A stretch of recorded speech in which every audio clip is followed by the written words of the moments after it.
Hey everyone, I'm working to hit 1,000 subscribers and I need your help to get there. If you enjoy this content, please hit that subscribe button right now. Let's talk about something that's going to make a lot of Blue Jays fans really uncomfortable, but I think it needs to be said. Anthony Santander's contract is a disaster. I'm calling it now in December 2025, before we've even seen him play a full season in Toronto. This deal is going to age terribly. It's going to limit the team's flexibility for years, and people are going to look back on it as one of the worst free agent signings in franchise history. And the fact that nobody seems willing to say this out loud is driving me insane. So let's start with what actually happened. The Blue Jays signed Anthony Santander to a 5-year deal worth roughly $92.5 million. That's over $18 million per year for a corner outfielder who's about to turn 30 years old and is coming off a career year. Now, on the surface, you might say that's not crazy money. $18 million isn't make or break for a franchise. But when you dig into the details, when you look at what Santander actually is as a player and what he's likely to be over the next 5 years, this contract starts to look really, really bad. Here's the fundamental problem. Santander just had the best season of his career. He hit 44 home runs with Baltimore, which is incredible. But you know what else? That was a massive outlier. His previous career high was 33 home runs, and most seasons he's been more in the 20 to 25 range. So the Blue Jays are paying him based on one fluky career year where everything went right. That's how you end up with bad contracts. You pay for past performance that isn't sustainable instead of projecting what the player will actually do going forward. And let's talk about his profile as a hitter, because this is important. Santander is a 3 true outcomes guy. He hits home runs, he walks occasionally, and he strikes out a ton. His batting average is mediocre at best. He doesn't hit for high average, he doesn't steal bases, and his on-base percentage isn't special. What you're getting is power and not much else. Now, power is valuable, sure, but it's also the most volatile skill in baseball. Power hitters decline rapidly as they age, especially guys who are already in their late 20s. Santander is going to be 30, 31, 32 over the next few years, and his power is going to start dropping off. And when that happens, what are you left with? A below-average hitter making $18 million a year. But it gets worse.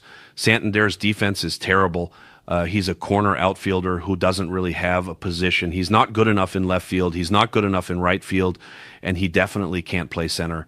The Blue Jays are probably going to have to DH him a lot, which creates a roster crunch because you want Vlad Guerrero at DH at times. You want George Springer there when he needs rest.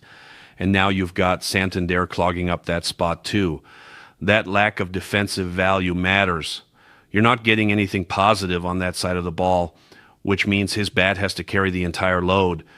And I just don't think it will over 5 years.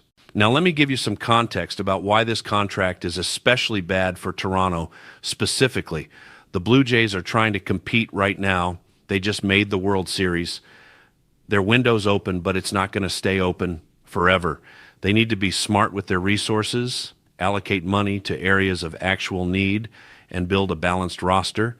Instead, they gave $18 million a year to a one-dimensional corner outfielder who had one great season. That money could have gone to bullpen help.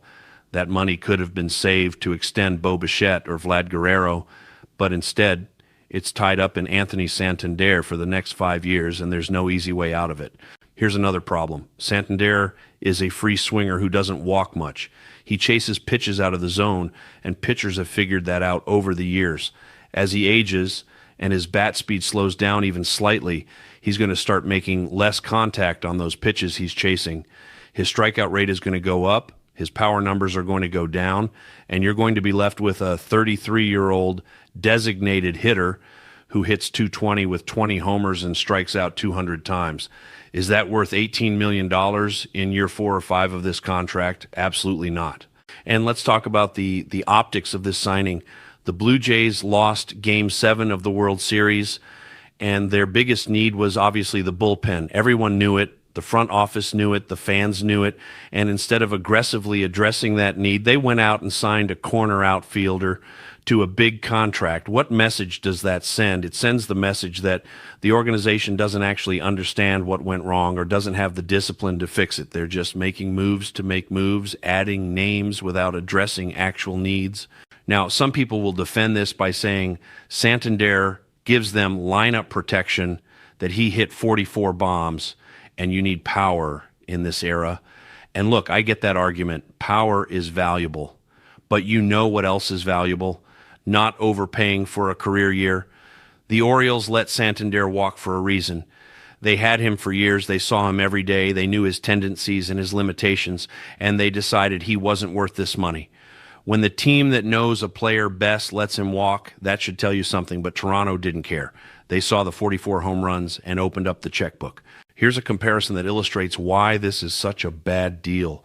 Think about other corner outfielders who got paid in free agency over the years. How many of those contracts actually worked out? Most of them turn into albatrosses by year 3 or 4 because corner outfielders who can't play defense and rely solely on power age terribly. The baseball graveyard is full of contracts like this, and the Blue Jays just added another one. Let me give you a specific scenario of how this could blow up. Year 3 of the deal, Santander is 32 years old. His power has dropped to 25 home runs. His batting average is 220. His on-base percentage is under 300. He's a full-time DH who's not producing, and you're paying him $18 million. Meanwhile, you need bullpen help. You need to extend other players, and you're stuck with this unmovable contract. You can't trade him because nobody wants to take on that money for that production. You're just stuck. That's the nightmare scenario, and it's not far-fetched at all. And here's what really kills me about this. The Blue Jays had options. They could have gone after other outfielders. They could have addressed the bullpen first and then looked at the outfield. They could have been patient and waited for better value.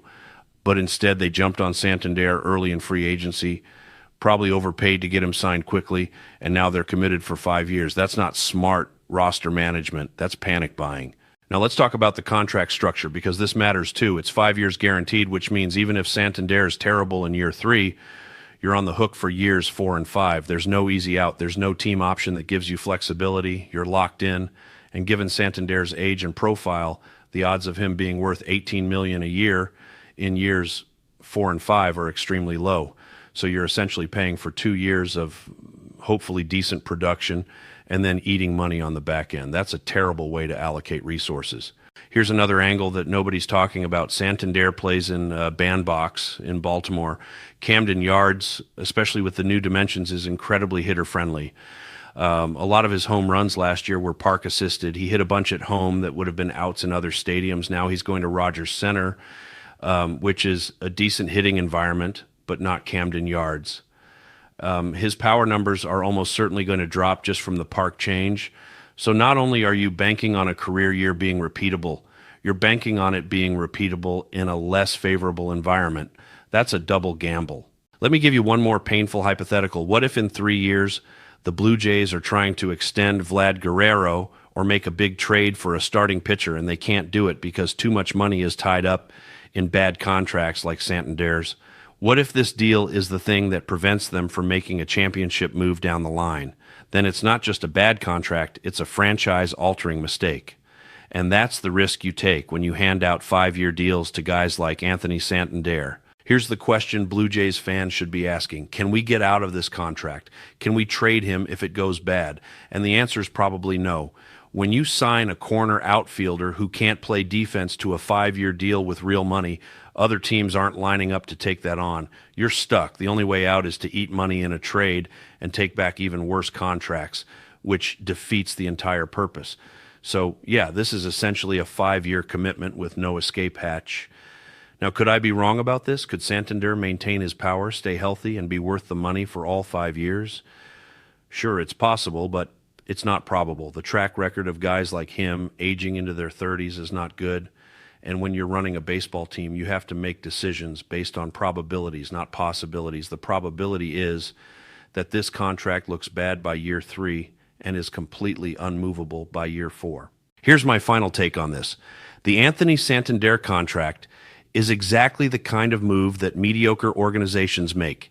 They see a big name with big numbers and throw money at it without thinking about fit, age, sustainability, or roster construction.